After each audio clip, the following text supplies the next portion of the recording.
Isang pinagpalang araw sa inyong lahat. Tayo po'y magninilay sa salita ng Diyos, ang pinagmumulan ng awa at tawa ng ating buhay, ang salitawa.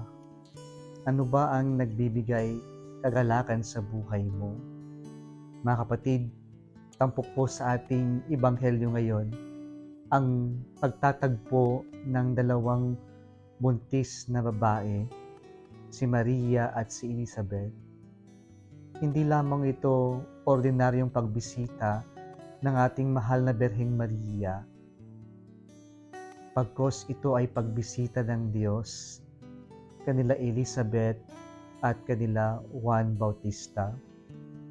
At yung pagbisita ng Diyos ang siyang naghatid ng kagalakan kay Juan Bautista sa sinapupunan ng kanyang ina na si Elizabeth.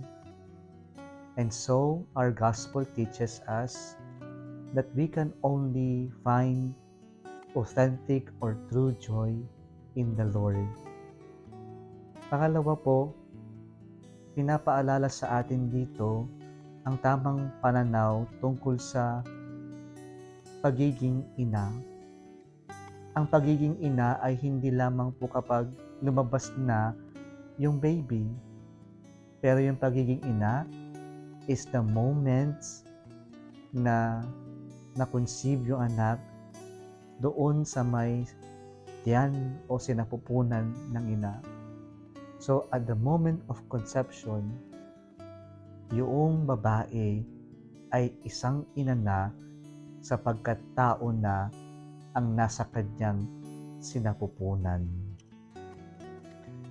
Pangatlo po, ang ebanghelyo natin ngayon ay pagpapatunay na ang buhay ay regalo sa Diyos. Kaya ang buhay natin ay mayroong purpose. Mahalaga ito kasi ito regalo ng Diyos. Sana pahalagahan natin ito at gamitin natin ang buhay natin sa mabuting gawain at sa makabuluhang adhikain sa mundong ito. Kung nagustuhan mo ang video na ito, huwag kalimutang mag-like, i-share at mag-subscribe sa Salitawa Facebook page at YouTube channel. Muli, isang pinagpalang araw sa inyong lahat.